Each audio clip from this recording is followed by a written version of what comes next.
So, come and see the hunger. What are we hungering for? What is it? These people are hungry. Jesus is hungry in this situation. But Jesus can meet those needs. What are we aching for? What is all of us have a longing and an ache and a hunger for meaning and purpose and joy and all the things. We were created for something many times far more than we're living for. And so that's what we're going to look at this morning. So, in John chapter 6, starting in verse 1, first of all, the feeding of the 5,000 is the only miracle outside of, let's say, the resurrection, of course. The only miracle that is told in all four gospel accounts. I remember, I didn't know that. Many years ago, I was on a cruise ship, and I'd go to trivia. I like trivia, and so you have group trivia, and they'd ask a question. And, of course, they ask a Bible question out of nowhere, What is the one miracle done in all the Gospels? And I had not even thought about it back then. But I just, through my mind, I started running through the Gospels and thinking, what was that one miracle? Everybody's looking at me, of course, like, you're supposed to know this, right? Luckily, I got it right. But it is the only one. But John expands upon much more the reasoning and the purpose behind what Jesus is doing, which we won't get fully into this week. It'll take us a couple of weeks to get there. But what we're going to see is Jesus is really going to show what was the whole meaning. We'll see a little bit, glimpses of what the Old Testament have been pointing to.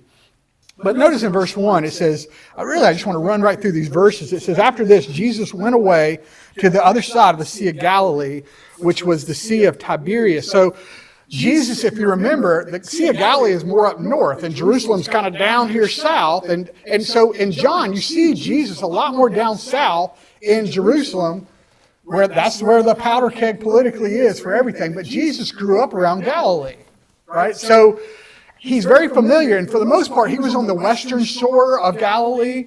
But in this case, they go across the Sea of Galilee to the eastern shore, which is much less populated. It's kind of Jesus wants to get his disciples away.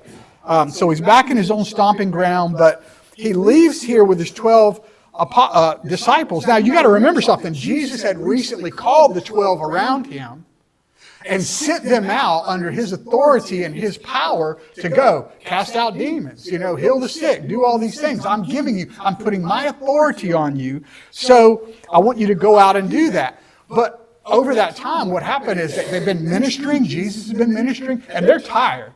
They're exhausted. They're being thronged all the time, because if you can heal, we're going to see more about that. Then people are going to throng you. And so what happens is here they are, and Jesus is trying to help them get away. Not only that, they've just received word that John the Baptist has been beheaded. So there's a lot of heartache. There's a lot of exhaustion. You got to kind of put yourself in their sandals for a minute. Jesus knows his disciples, they need some downtime. So they're going to go on the other side of the lake, of the Sea of Galilee. And it's a lake to me. I've been there. It's about the size of a lake. And so you cross over, and they're thinking, okay, we can have some downtime and get away. And it says in verse 2, a large crowd was following him because they saw the signs that he was doing on the sick. So the crowd runs to go find Jesus, because where's Jesus at? They got to find out where he is. And we're told here the reason they're seeking him is because he's been healing the sick. So you would see why people are mobbing Jesus. They saw these signs he was doing on the sick. So that you might look at it and say, well, they really don't want Jesus for his teaching so much they want him to do something for them. And that's going to be proved to be true. Jesus is going to call them out on that as we get deeper into chapter 6. But, today we may not think much about that, because we live in such an amazing area. We live in a place where we have Duke Hospital, UNC. Even though it's in Chapel Hill, it's still a good hospital. And then there's the hospitals in Raleigh. I got to get a little something. We got beat yesterday, so I got to at least punch them or something. My dad had a surgery in Chapel Hill, and you could see Kenan Stadium from the thing. And I was like, this is going to make my dad nauseated. Can we get another room? And but it was like amazing experience. I will say, what a great hospital. It was a great experience, and they did such a great job there that I'd never spent that much time in that hospital, but it's just what a wonderful job they did. But what's happening here is Jesus has been healing the sick. And like I say, we don't think much about it, because if I catch a cold or I catch something, thank God for antibiotics, right? I mean, I was watching, my wife used to watch a TV show about Vikings, so I really wasn't, now I got into it, but it's interesting because you're thinking, back then, man, you had no shot. If you got just an infection or different things like that, your body either fights it off or you're dead. Or you go and try to find some root on the shady some moss on the shady side of a tree and rub that on you or whatever you had to do. Of course, they were a little more advanced in that and finding things in nature to try to help. But what an amazing thing today. But it doesn't make us very dependent anymore in some ways, right? We're more dependent, even though we understand that we have no knowledge, we have no technology, we have nothing apart from God. Nothing apart from His gifting. So we're so thankful for all the things that God has allowed us to know and to discover, because all these things come from His hand. But you can just imagine in that day with no antibiotics and none of the things. I mean, just think about if you got cataracts, you went blind. If your heart got stopped up, good luck. It's just none of those things are going to be. But people, you can see why they'd be flocking to Jesus, because He can heal. He can heal their diseases. And it's not healing like we get today even, because He healed to the point where it was perfection. I think you may have brought that out the other week when He healed somebody that's lame, even somebody who had never walked or hadn't walked for 38 years, as we saw a few weeks ago. Not only are they're able to walk again, but they're strengthened in a way that they can run and leap and do whatever. So the way and then you're not going to get a bill 6 months later to say, oh, you owe another $6,000 for that. You're not just going to keep, who's doing this for free. People are flocking to Him because He can heal. Listen, there are people on television right now, and as we're in this service, to tell you they're acting like they're healing people or doing different things. And listen, if you don't have to be on TV, you don't have to get an audience hall and try to lure people in. If you can heal, they're going to find you. I promise you, they're going to find you. They found Jesus everywhere He went. And He's not going to ask you to plant a seed of faith and give Him some money. He's just going to do it as He feels led, as the Father moves Him to do so. And then in verse 3 it says, Jesus went up on a mountain, and there He sat down with His disciples. Now the Passover, the feast of the Jews, was at hand. And lifting up His eyes and seeing that a large crowd was coming toward Him. I want to stop there for a minute. So here they are. They're on the eastern side of the Sea of Galilee. Not only have people flocked to go find Jesus, because they've seen the signs He's done and He's healing. He can heal. You're going to see two things in this. People are seeking Jesus for two reasons. One, obviously, because He can heal. And secondly, because He can feed them. He understands they're coming after Him in so many ways for the wrong reasons. And Jesus is going to try to redirect their focus over time here. But He goes on top of the mountain here. He sits with His disciples. The Passover, so you're going to have pilgrims that are headed, if they're up in the north, they're headed toward Jerusalem for Passover. So not only do you have people flocking to Him, you have people traveling down the road and it's like, hey, Jesus is over here. We found Him. And He's trying to get away from everybody, right? It's, think about this, because what happens is, here I am, I'm finally getting away, we got some downtime, and you look up and there's this sea of humanity coming towards you. I love you guys and stuff, but if I go on vacation and I land in Hawaii and all y'all show up and say, hey, here we are, what are we going to do? I'd be like, I was really trying to maybe get away for a week, and I wasn't really expecting this, so maybe I wouldn't probably be as nice as Jesus, and He just says, okay, we'll just roll with it, So, and He goes up on this mountain, and He's like this Moses figure, isn't He? He's constantly echoing back to this. He's going to do it more. He goes up on the mountain like Moses in a sense. There's going to be a lot more analogies to Moses and the feeding of the 5,000 as we get deeper into it. And so, but here's the thing. You've got to understand, not only this about Jesus, He's tired, the disciples are tired, He's just lost his dear friend and his cousin, John the Baptist, has been killed. All these things, so He's grieving, He's exhausted. Listen, on top of that, the religious leaders are already starting to build cases against Jesus. You're going to see that very soon. Very quickly in John, there's already a bounty on His head to kill Him. You don't see that in the synoptics, but it's there. And they're already saying, hey, if anybody knows where this guy is, or anybody, if he shows up, we need to know about it. Because they're already putting out early in John that He needs to be arrested, and it didn't long before they're going to say, well, He just needs to die. And Jesus is going to keep His distance until his hour has come, as we see in John. But you got to remember something. Even though these people are not respecting Jesus in his downtime and things like that, and they're not doing so because people are sick. I mean, think about it. Even today with all our technology, listen, there's enough prayer concerns for people that are sick, and people that are grieving, and people that are going through all kinds of things. Listen, we'd get up a bus right now, wouldn't we? I would. I'd get up a bus full of y'all right now and take you over there if Jesus was around and he could heal you. If you had a sickness, if you had anything. So we got to understand that's kind of human nature, man. You have a loved one that's suffering and sick, you're going to do anything in your power to make sure. And if Jesus can take care of it, then that's where we're going to go. So, having said that, I'd have been one of those people that probably was bugging Jesus as soon as he could get away. But look at the next verses there. It says, Jesus said to Philip, he said, where are we to buy bread that these people may eat? So he sees them. So Jesus has been healing. Then he starts teaching them this extent, which is what he really wants to do, is teach them. They need to understand who he is, what God is doing, how they can be saved from the wrath to come, all the things that Jesus is doing. And then, as normal, Jesus has this deep compassion. He always has more compassion for people than anyone who's ever lived. He's just so compassionate. And he looks at them, and they're like harassed and helpless, like sheep without a shepherd. He's a shepherd. They're hungry. I mean, if they leave now, they may faint along the way. They've got a long way to go before they get food. And so Jesus here turns to Philip, one of his 12, and he asks him, where are we going to feed? How are we going to feed all these people, Philip? And it tells us in verse 6a that he said this in order to test him. And it's interesting because if you look at the disciples, you hear a lot about Peter, James, and John in Matthew, Mark, and Luke, and also in Matthew, Mark, and Luke, and John.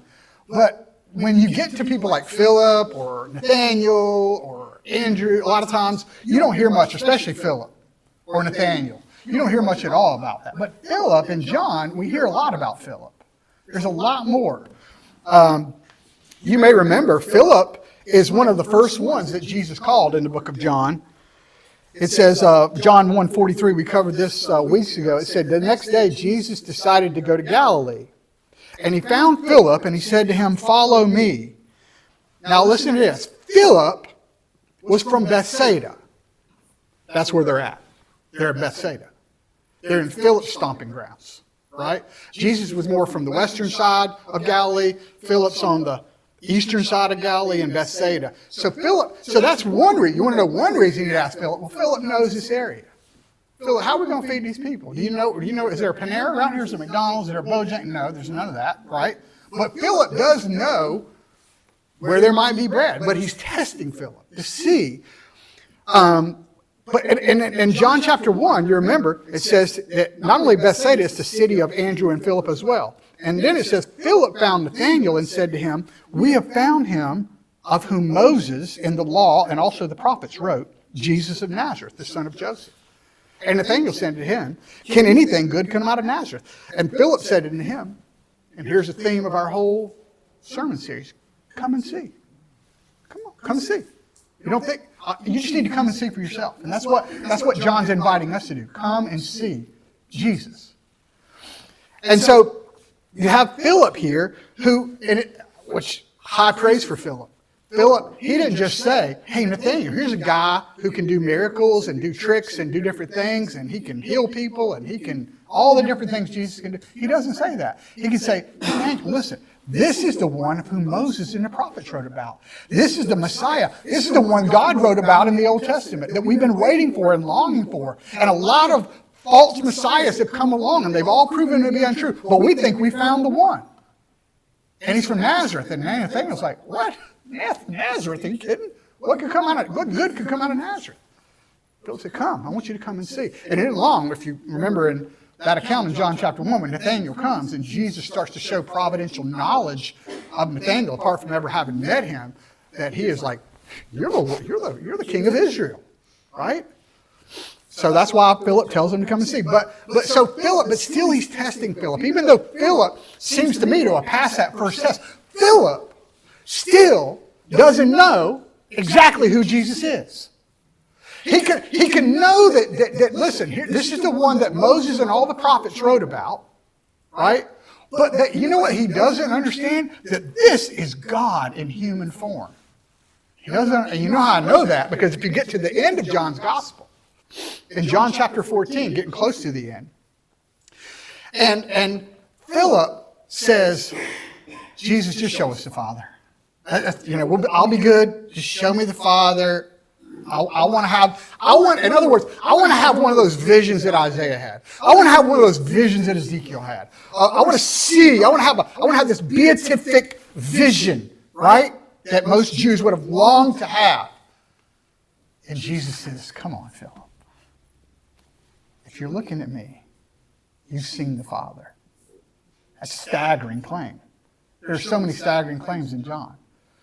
He has an understanding, but the picture is not completely filled out for Philip yet. So what we see and one of the things that Jesus is trying to make a point is people are wanting him for all the wrong reasons. And we do the same thing. A lot of times we want, Jesus is not the end, he's a means to an end. He's a means to get what we want, right? Or to fix our problems or different things. Instead of, we want Jesus. And whatever suffering and problems come along with that, I've got Jesus. I've got the treasure of the ultimate treasure, right? He is that ultimate treasure. Instead, sometimes we just want Jesus to give us the things that we can basically become idolaters with. Give us health, give us wealth, give us this. None of which satisfy, and Jesus understands that. That's why he says only he can fulfill all our desires.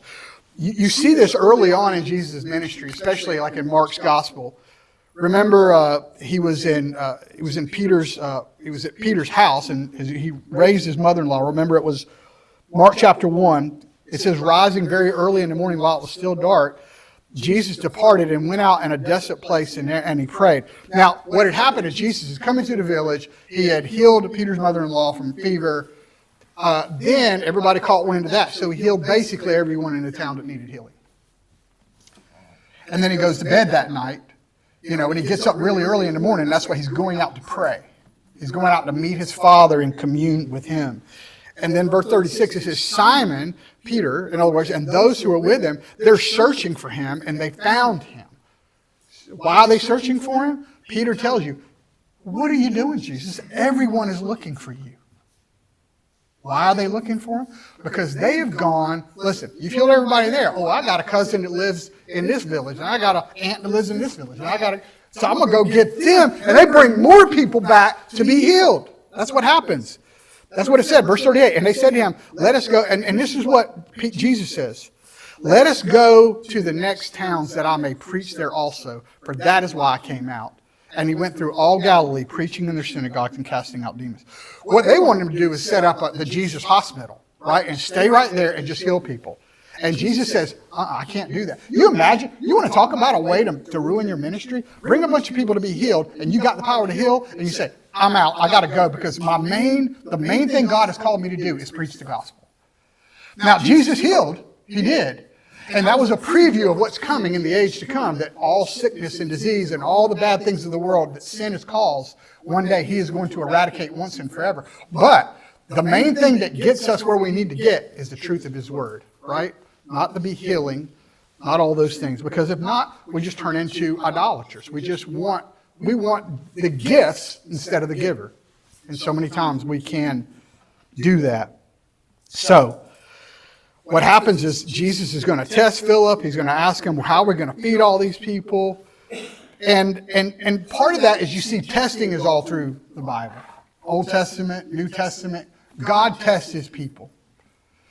Listen to Deuteronomy chapter 8. It says, verse 2, and you shall remember the whole way that the Lord your God has led you these 40 years in the wilderness, that he might humble you. Listen, testing you, to know what was in your heart, whether you would, listen, keep his commandments or not. You would trust him word, trust his promises. And he humbled you, and he let you hunger. And he fed you with manna, which you did not know, nor did your fathers know, in order that he might make you know that man does not live by bread alone, by every word that proceeds from the mouth of God. That's Deuteronomy 8. He tested them with thirst, with hunger. He tested them in areas of protection. And what he wanted to know, what's in your heart? Are you really going to trust me? I mean, why would God take his people into a wilderness? There's no water, there's no food, and keep them there for 40 years. Part of it is because they sinned and rebelled against God. But even though they sinned and rebelled, God, he provided for them in a place where there was no provisions whatsoever, just to show them. And at the end of the day, he said, really, even though your basic need, your basic physical needs are bread and water, food and water, what you need more than even that, your spiritual life is way more important. You need the Word of God. And see, Jesus didn't just say stuff like that. He did it. Remember what he did when he was in the wilderness himself for 40 days without food and water, being tempted by Satan? And Satan said, why don't you take these rocks and make them bread? You can do that. And Jesus quotes Deuteronomy 8 right here. And he says, man doesn't live by bread alone, but by the Word of God. So he wouldn't sin. These people are going to do the opposite. They're going to say, no, we're going to live by bread alone. We want you to be Panera Jesus. That's what we want, right? And Jesus is not. Jesus knows that is not only not who he is, but that is not what they need either.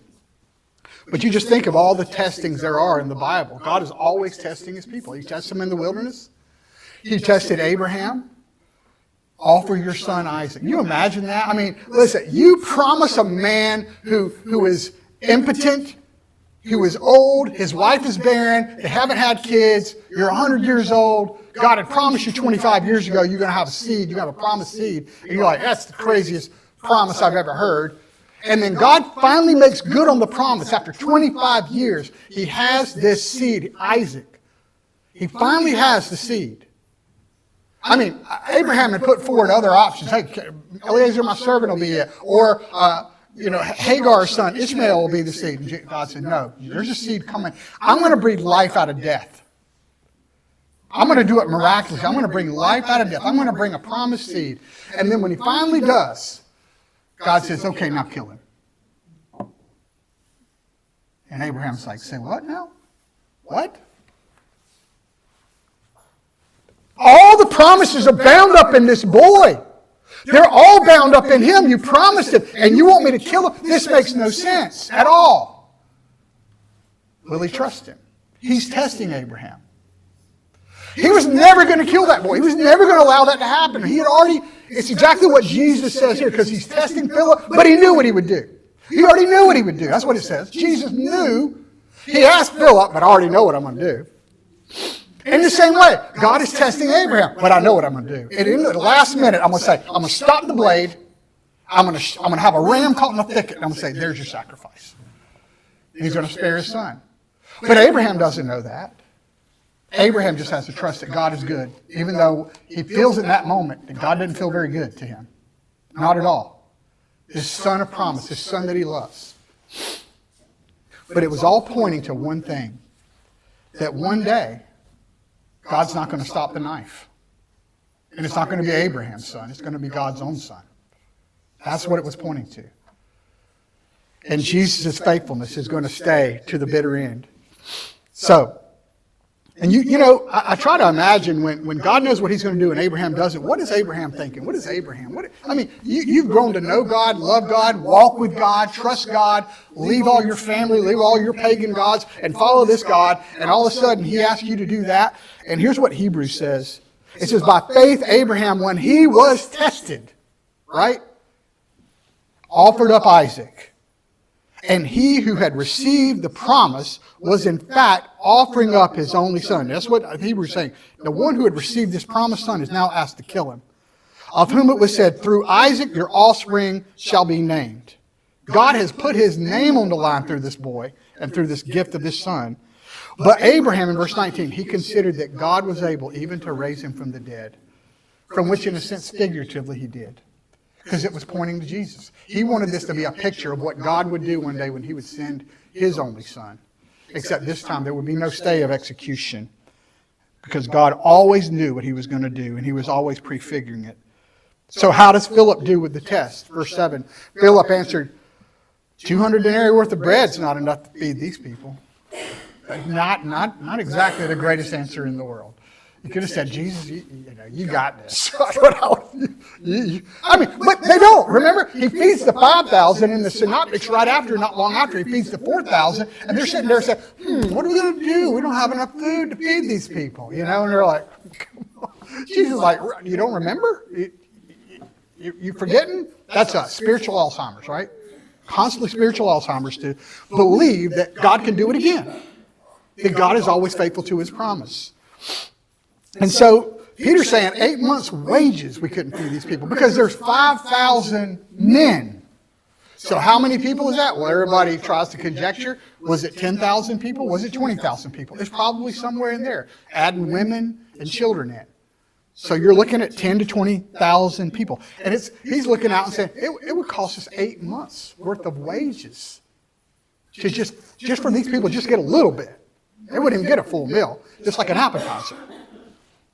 So, I mean, Philip in so many ways is just like Nicodemus when he say, what are you talking about this being born again stuff? Or the woman at the well, what are you talking about? I won't have to bring a bucket here anymore. How's this going to happen? And Philip still doesn't understand that Jesus can make something out of nothing. He can heal from a distance. He can multiply whatever you have. It doesn't matter. Jesus can do all those things. And at verse 8 it says, one of his disciples, Andrew, Simon Peter's brother, said to him, there's a boy here who has 5 barley loaves and 2 fish, but what are they among so many? So this, when you think of loaves, it wasn't like, okay, you have 5 loaves of Wonder Bread. Or what do y'all buy? I don't know, Sara Lee, Wonder Bread. My dad was a Sunbeam all the way. He was like, that's all he could get is Sunbeam. It wasn't like that. It was like a little pancake, a little round bread, right? So he had 5 of these little stacks of, almost like pancakes in your mind. And then he had these 2 fish, whatever they were just fish or pickled fish or whatever it was. I mean, I tend to think when they said, you think about walking into a stadium, a football stadium full of people, and all you've got is your bag lunch. And you're going to feed all these people. I mean, the fact that they even said to Jesus, well, we got this, well, I mean, that's not going to go anywhere, right? I mean, they got to know in the back of their mind, maybe Jesus he can work with this. And, but at the same time, they can't imagine how he's going to do that. So, verse 10, it said, Jesus said, have the people sit down. And, of course, it's near Pentecost, so springtime, there's grass growing, so there's a lot of grass in the place. So he had the men sit down, so he sits them in these groups and orchestrates how they're going to be in groups. And then verse 11, Jesus then took the loaves, and when he had given thanks, he distributed to them as they were seated, also the fish, as much as they wanted. And when they had eaten their fill, he told the disciples, gather up leftover fragments, that nothing may be lost. So they gathered them up and filled 12 baskets with fragments from the 5 barley loaves, and those left by those who had eaten. So, the only means of meeting this people's needs is to take what little you have and put it in Jesus' hands. And we know from the synoptics, and not just in Jesus' hands, but Jesus then distributes to his disciples. He gets them involved so that they can then distribute to the people. So Jesus has this all planned out. And the rest of this chapter, what we're going to learn is things about this miraculous feeding that we don't get in the synoptics. It was a picture of God feeding the children of Israel in a sense in the wilderness. What you're going to see later on is Jesus is almost reenacting the wilderness event where God was feeding them with manna, with bread from heaven. And they're even going to say that. They're going to say, hey, Jesus, Moses fed us for like 40 years. Just saying. Right? But it was also fulfilling, in a sense, I think, pictures of what Preston just read in 2 Kings with Elisha. Very similar wording here, isn't it? Not only set these before the people, even though it's not enough, set it before them, and miraculously it was enough. Not only enough, they had leftovers. But Elisha is not feeding, he's feeding a far smaller crowd with far smaller leftovers, but it's still a picture of, in both cases, of the wilderness and in the day of Elisha. And in both cases, people are grumbling and complaining and wondering, how's God going to do this? And then God shows them that he can take very little and make it super abundant. So, and then the last verses here, let me skip down. verse 14 and 15. When the people saw the sign that he had done, they said, "This is indeed the prophet who is to come into the world." And we've been talking about that. That's Deuteronomy 18:15, where Moses told the people, "Listen, you've grumbled against me, and you've grumbled against me, and you haven't trusted me and what God has told me to do." He said, "But one day there's a prophet coming, and you're going to listen to him. There's a prophet even much greater than me. And you will be forced to listen to his words, because he's not just coming through a mediated way. He is God in flesh that is going to be coming. He is the ultimate prophet, bringing the reality of God's word to bear." And then verse 15, "Perceiving then that they were about to come and take him by force to make him king, he withdrew again to the mountain by himself." So he knows that they want to come. And listen, he is the king. He is the king. What's happening when Jesus comes into the world is God is reclaiming his kingdom. He is reclaiming his creation. God is becoming king again in the person of Jesus. That is what is happening. But he will not be crowned king on human parameters. He will not. They're going to crown him king based on the fact that he can give them bread, that he can meet needs, he can meet their temporal needs, he can keep them alive a little while physically. But what he's come to be king is in a spiritual sense. Not only can he meet their physical needs, but he can meet a far deeper need. That is their spiritual impoverishment, their spiritual starvation that needs to be rectified. And you know, in the Bible and Kings, you know, we were talking about a little bit when Jim's teaching in our Bible study. We're getting to that slowly as we work through the Old Testament. But even in Deuteronomy 17, God said, and this is the interesting thing, because he's mad when they ask for a king. Remember, they asked for Saul to be king, and God doesn't like it. And he tells Samuel, "They hadn't rejected you, they rejected me." But way back in Deuteronomy 17, he said, when you get into the land and you set a king over you, that's okay. Well, wait a minute. Why is God angry about it? Because he said, as long as it is a king based on my parameters, not yours. In other words, they chose Saul because he was a head taller, good looking, thought he was strong. He looked like maybe a king that could fight all the other kings around. But when God calls a king like David, he looks on his heart. He wants a man who is a man after his own heart. He don't care about his physical stature or any of that. A man after my own heart. And that was the difference. And that will be the difference. And Jesus will not be crowned king because he can divide bread for you. He can do that. But at the end of the day, what he's going to say at the end of the day, I'm the true bread. You need have me abiding in you more than you do barley loaves. You need the Son of God. So, and God can do much with little. That's one of the things we see. Isn't that nice to know? How many of you sit here and you're thinking, how could God use me? You know, maybe just for all the different reasons you can think of, whatever station you are in life, how God can use me. I don't have much to offer.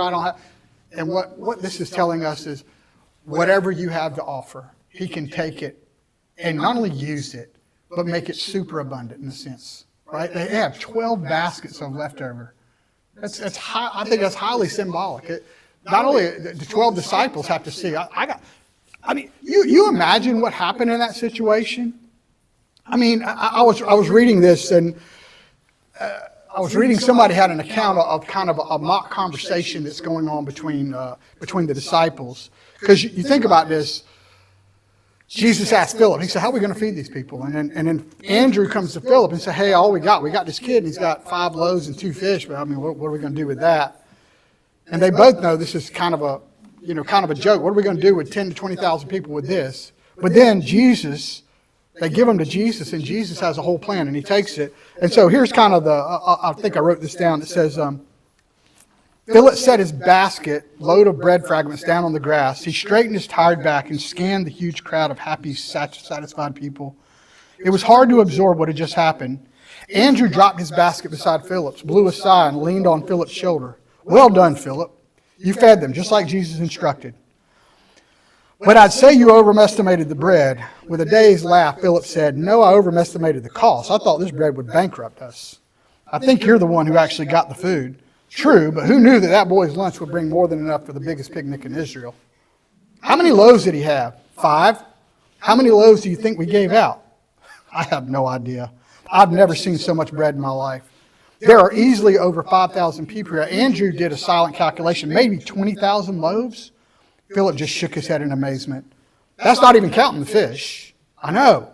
It would have taken Peter and me weeks to haul in that many fish. And as I was passing them out, I got thinking, where did all these fish come from? Well, what do you mean? Well, the boy had 2 fish, right? We know where those fish came from. Some fishermen caught them, sold them in the market. The boy's mother bought them, prepared them, and sent with him. But we must have passed out 10,000 fish. Philip, where did those fish come from? Nobody caught them or sold them or bought them. Nobody prepared them. They just appeared. Mystified, Philip replied, I didn't even think about that. Andrew pulled a fish fragment from his basket. Look at this fish. He has eyes. He has gills. He has fins. It's a real fish. Did it ever swim, Philip? Did it ever use these eyes or fins? Did it ever live? Did God just snatch it out of the sea and prepare it and give to Jesus a second before he handed it to us? Or did he just create it there on the spot, fully prepared? Philip looked down at his basket. The same goes for the bread. Did God take barley from some field in the world and instantly make it into bread? Or did he speak it into existence, fully baked? Both of them looked over at Jesus in wonder. Andrew said, whatever he did is beyond comprehension. Philip, we may have been the first to eat miracle food since the manna fell last fell in the wilderness. Philip quoted Moses, the Lord your God will raise up a prophet like me from among you, from your brothers. It's to him you shall listen. Then turning to Andrew, he said, I've known he's the one from the time he first called me. I've seen him turn water into wine. I've seen healings like nothing I've ever heard before. And yet I'm so slow to listen, so slow to believe. When he asked me about feeding the crowd, I didn't even think about his power. I just looked at how little money we had and saw the impossibility.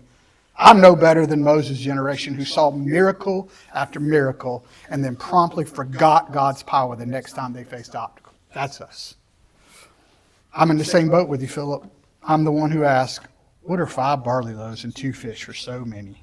Andrew, I don't want to forget this moment. He made 5 loaves and 2 fish, more than enough for 5,000 people. He spoke it and it was provided. That is why he told us not to be anxious about our needs, but to seek first his kingdom and his righteousness, believing that all things will be added to us. I want to remember this when the next impossibility shows up. God is able to make all of grace abound to you, so that having all sufficiency in all things at all times, you may be abound in every good work. He really means for us to believe this, because if we do, our worries are over. There's a lot of truth in that, isn't it? That if we believe he is who he really is, our worries, our ultimate worries are over. That don't mean you won't face cancer. That don't mean you won't face a multitude of other things. That you won't have broken families and broken lives and broken bodies and broken minds and all the different things. It means that at the end of the day, we can hand them to Jesus and he can redeem them. And he can make sense of it all. And he will redeem it one day in full. If we believe. Will we be like these disciples because we constantly are doubting that God is going to be enough for our need? God's going to be enough. Whether it's our spiritual need, our physical need, our workplace need, whatever it is. But will we just take it and say, you know what? I don't know what you can do with this, Jesus, but it's yours. And do as these disciples said. The next impossibility that comes along, I'm going to trust him. I'm going to trust him. And listen, he might take you further down into your trouble. He might do that.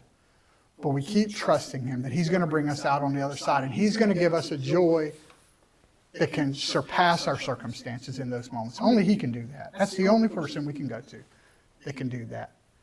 The question is, what are we really hungry for? What is our hunger? And what are we trying to satisfy it with? He's telling you, you can't satisfy it with anything but himself. You can try. You can read the Bible and find all the people that have tried. You can find Solomon, who had everything, and never found satisfaction in any of those things, because it can only be because you're created with a God-sized vacuum in your soul, and only he can fill it. Let's pray. Father, I pray if there's any here who's Lord, trying to satisfy their hunger on the things of this world, on anything, good, bad, indifferent, except you. Lord, I pray that they would open their hands and let go of those things and hold their empty hands out to you with the cup of salvation and ask you to fill it. And just ask you to keep filling it, because you are an endless ocean of love and forgiveness and joy and provision that we never saw or never saw. We pray this in Christ's name. Amen.